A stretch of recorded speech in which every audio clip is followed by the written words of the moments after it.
Hey, a few weeks ago I wrote a blog post on my blog about imposters. You can read it if you haven't already. It's quite sarcastic article where I suggest you to be an imposter, to behave like an imposter in order to win some points in your fights in the office with your colleagues, with your managers, and so on and so forth. Of course, it's a joke. I mean, I'm not really suggesting you to be that kind of person. And the imposter is somebody who is, according to Wikipedia, I double checked that, it's somebody who shows off, somebody who presents achievements, results, things which we don't believe in, but they are presented so actively that we, first of all, we don't like the way they are presented, but on the other hand, some people believe in this information. Some people take them as granted, and they think that what is presented is really true. And in the corporate, inside the corporation, inside the company, even especially if the company is quite big, then those imposters, they win in so many cases, and that hurts a lot. Well, me, I don't know about you, what's happening in your organizations, but imposters, they win the positions of power where this power is not delegated to them officially.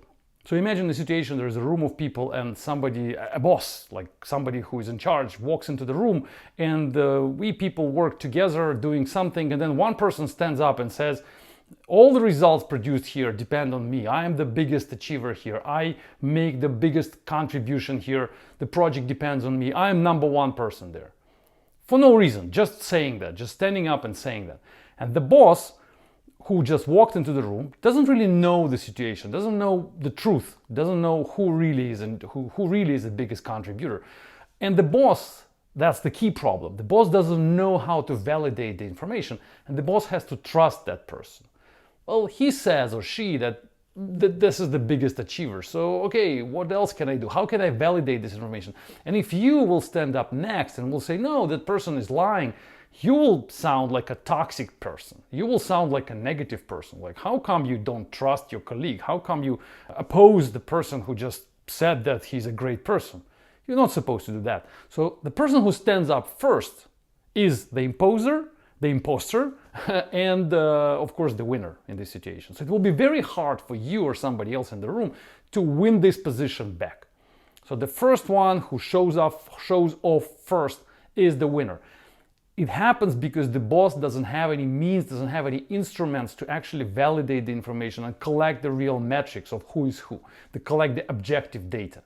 And we had so many videos about that, the collecting objective data, and people so often object to the idea of collecting objective data. They say that we cannot put numbers on people, we can only judge them subjectively. This is what happens when you judge people subjectively. The imposters will win. They will grow like, I don't know, in Russian we say grow like mushrooms. So there will be many of them there, and there will be fights between them and fights between people who actually contribute and people who actually like to work and like to be properly appraised and properly valued. They will quit or they will be very frustrated because people who show up first, they win all they can win. The question is, what do we do with this? I mean, we know this situation. The article explains it pretty well, the blog post, and we know how it happens, but we don't know what to do. And this is the big question for me. And that's why I decided to record this video to kind of try to answer this question. And while I was thinking about the answer, I found no answer, to be honest. So the only answer I have is be an imposter first.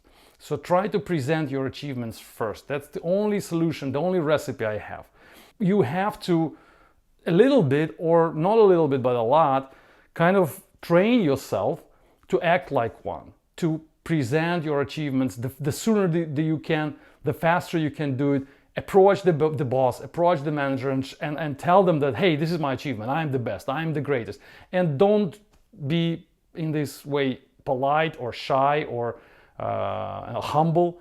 I think these qualities will only make you less productive in the team. If you work in the team where the manager doesn't know how to appraise you properly. Remember, this is very important. If the boss knows what he or she is doing, then you don't need to be an imposter. Everything will be fine because the boss will set up rules in the room, set up the rules in the team, where by the rules it's obviously clear who is actually the biggest achiever. So nobody needs to stand up and say I'm the biggest achiever. There is a list of metrics who objectively demonstrate who is the best. No need to say anything. And in this case, people who will say anything, everybody will just laugh at them. Because no matter what you say, we know who you are, we know your achievements, we know the numbers. If your number is 5, my number is 6. So it doesn't matter how many stories you tell to the boss. In the end of the day, the 6 is bigger than 5. That's it. So no point of presenting yourself. But if your boss is far from that, if your boss is the subjective appraiser of the team, then yes, you have to be an imposter. Unfortunately, that's the only recipe I have for you. I'm sorry. Thanks for listening. Stay tuned. Bye-bye.